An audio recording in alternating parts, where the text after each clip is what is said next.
Hey there, folks. Welcome to my Retro Media Room. Today, we're taking a look at 5 PlayStation 1 games that are pretty well renowned, critically acclaimed, considered classics, but yet have not had any sort of remasters, remakes, re releases, or anything like that. The closest thing that they had was being digitally released on PlayStation 3 and PlayStation Vita. The problem with that is that if you don't already own them digitally, like I do, you cannot just simply go to the store and buy them now because most of the store has been wiped out. There's not very many titles left in it anymore that you can actually buy. And to start the list, we're going to take a look at Vagrant Story. Very interesting title from Squaresoft, now Square Enix, who haven't revisited this IP since it first came out, which is crazy because it's a critically acclaimed, well received, pretty well known popular game even to this day. So I don't think anybody can figure out why it hasn't been brought back around. While that's unfortunate, but the game itself is really good. As soon as you fire it up, you can tell that they put a lot of production and effort and money into this. It's got a really cool CGI full motion video intro. And as soon as you start the game, it puts you into a very cinematic, credits filled beginning sequence, introducing you to the characters, main character being Ash. And it's got a really impressive graphics. It's all the cutscenes and all the in-game. It's all in-game engine, all 3D graphics. Very, very good for the PlayStation. The character models in particular are very impressive because, see, conveying emotion through characters back in those days was a tough thing to do for 3D model characters, especially. So Metal Gear Solid, when you look at a game like that, where it has a lot of spoken dialogue, and that's the key to the emotion being conveyed in Metal Gear Solid. And this, there's no spoken dialogue; it's all text. So it's really impressive how good of a job they do at conveying emotion to the characters, even though there's no spoken dialogue, because they actually have animated faces, which was not the norm at the time. So it's very impressive in that regard. So the production values in this game are really, really high. So in terms of gameplay, this is very much a narrative-driven dungeon crawler, not pretty atypical from what you would see from Squaresoft at the time because it's not a JRPG, the typical JRPG. Although it is very much an RPG, but it actually shares elements with the likes of Dark Souls and Fallout, believe it or not. So the way it kind of reminds me of Dark Souls a little bit is just the way the dungeons are, the pretty hardcore difficulty, and how you have to really use your wits and you have to persevere to survive. Even a standard enemy can womp on you and mess you up. So that's kind of how it reminds me of those games a little bit. It was kind of Dark Souls before Dark Souls, just a touch. But more so, I actually think of Fallout because the combat mechanics in this work just like the VATS system in Fallout. So where you have a distance sphere that pops up, and when you press the attack button, and it pauses the game, and everything stops in place, and you select whichever body part that you want to select to attack. And depending on which body part you hit, you get different percentages of likelihood to hit, miss, block, and more or less damage, right? Headshot does the most damage, torso does standard damage, more likely to hit, so on, right? So the combat system is methodical. You have to take into consideration each and every hit you're doing. It's a very interesting and unique game. It's very dark and tough, and there's weapon degradation. It's just a hardcore, cool game that I recommend to anybody who wants to play something that's old school, challenging, narrative driven, and unique. And it's cinematic for the time as well. So yeah, Vagrant Story, I would recommend to anybody. Oh yeah, this one actually comes with the demo disc. Very cool. So yeah, this is a very cool game that unfortunately they have not brought the IP back, like I said, and that would really be neat to actually see them bring that back. Next is one of the scariest games of all time, Silent Hill. I mean, this game literally redefined horror when it came out. It is an absolute classic. Immediately, you're treated to an incredible full motion video intro with awesome music. And as soon as you start a new game, you're thrusted right into the dark world of Silent Hill after you wreck your car and you're trying to find your daughter Cheryl. And immediately you see that this is not just like any normal town. Darkness takes over everything, and you hear sirens, and ash starts to fall, and everything literally turns to hell, and monsters come after you. It is a terrifying, dark, atmospheric experience. Unlike most, even to this day, you just don't really see this anymore. So that's why it's really sad that Konami has pretty much left the first one in the dust. Right now, they're remaking the second one, and the first one is still ignored. There's nothing has been done with the first one. The fans love it. Konami doesn't care. So that's unfortunate. So that's why I wanted to talk about it today, because it is a classic. Now, it's not a perfect game, mind you. Even though the sound and graphics overall are excellent, especially the sound, voice acting on the other hand is not the best. Even for the time, it was, there was better stuff. The frame rate can get really low, especially during hairy situations where the combat can get pretty wonky. Now, the combat's not always terrible. The combat can be okay sometimes, but you have to really learn how to deal with it and control with it. And you have to learn what enemies you can and can't do certain actions with. Otherwise, you'll just get stuck in a damage loop, and it's really frustrating. Probably the game's biggest flaw, honestly, is the beginning area. Now, the game's introduction section is awesome. But once you get past that and you're let loose onto the town and you're roaming around, it becomes a fetch quest for keys to move on to the school. So that entire section of going around randomly trying to find these keys and clues without a guide is extremely frustrating and boring to where you want to quit. It's pretty bad. Okay, I'm not going to sugarcoat it. But when you get to the school, though, it makes it all worth it. The town becomes dark before it hasn't transformed yet, but it becomes dark, and the atmosphere kicks in. The lighting effects are awesome. The school is incredibly creepy, and the combat's not frustrating anymore because when you're dealing with these children-like zombies, like little creatures, it becomes a different game by that point.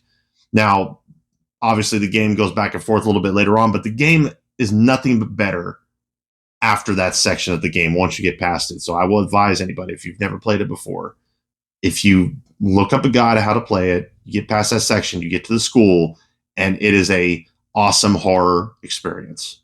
So Silent Hill, classic game, scared the ever-living daylights out of me as a kid. It's one of my favorites to this day, and I can't recommend it enough to horror and survival horror fans. So yeah, absolutely check out Silent Hill. Next is another classic RPG from Squaresoft, Parasite Eve. Yet again, we're treated to an incredible full motion video intro with awesome music and editing that I absolutely adore. Like Silent Hill, this is a lost art that I miss. I wish we still had intros like this in games because they really did get you hyped up to play the game, especially if it was the first time you're playing or even if it was the 50th time of you playing the game. They were just so cool and so hyped to watch and to get you going to want to play the game. I just love it. I love these intros. They're very artistic.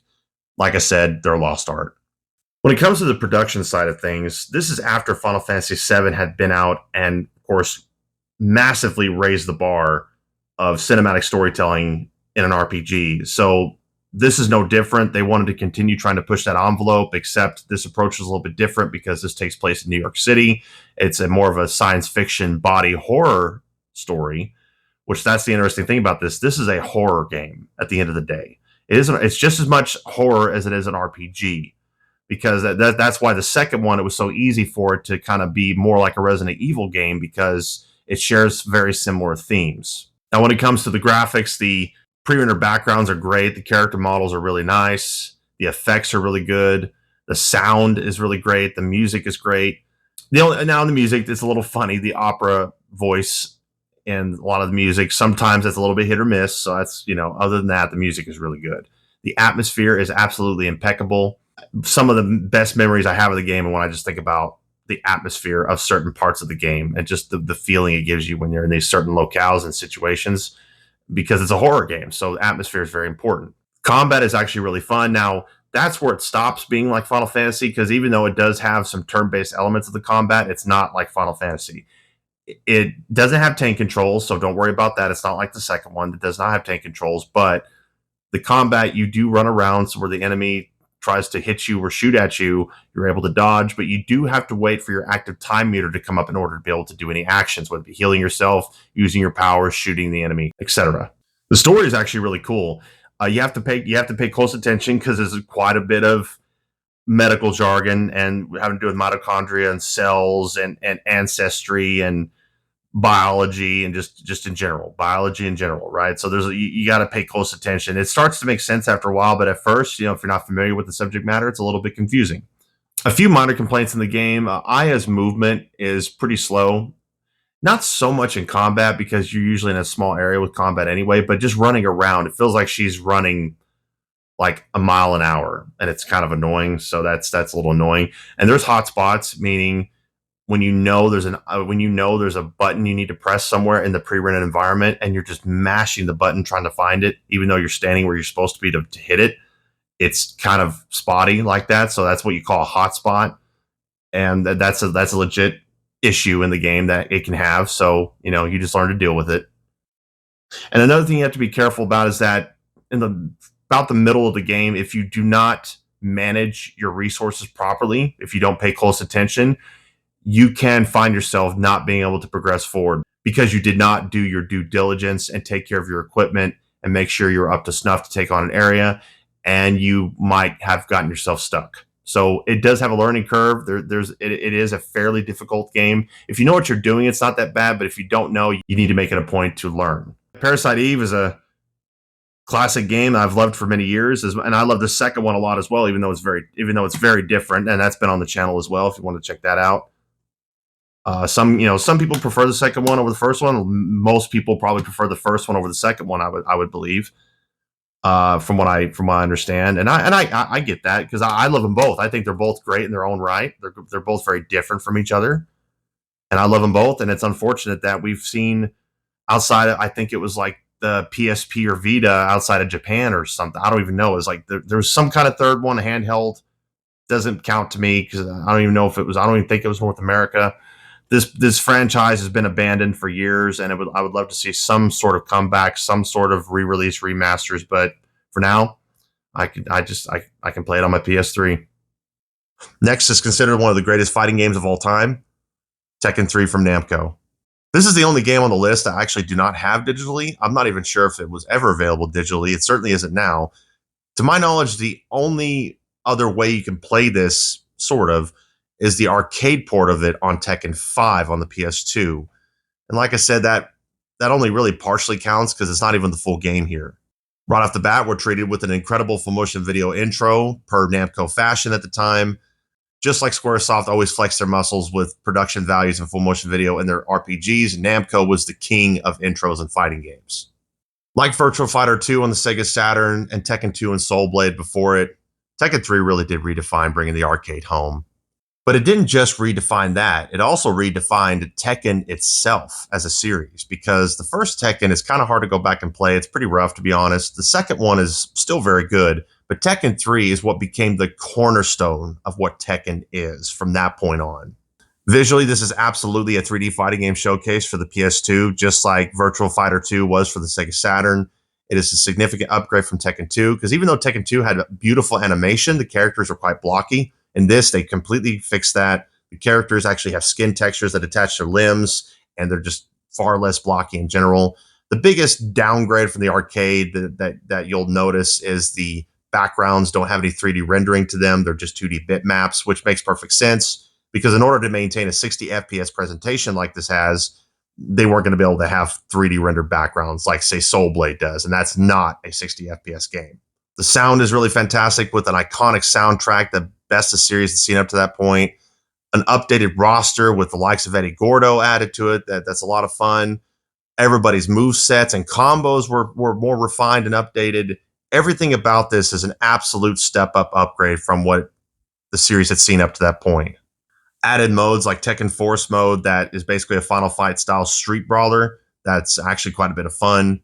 To all the crazy, cool, wacky, weird full motion video endings that every character has. There's just so much to do here, so much to play. It's a lot of fun. It's unfortunate that it hasn't been brought back in any sort of way. It's such a classic, yet it's been ignored by Namco pretty much since Tekken 5, at just merely the arcade port being thrown in the mix. So it would really be nice to see this have a return in some way. I mean, heck, even Tekken Tag Tournament on PS2 got a PS3 port, a really nice port, by the way. So yeah, I've been playing Tekken 3 ever since it came out.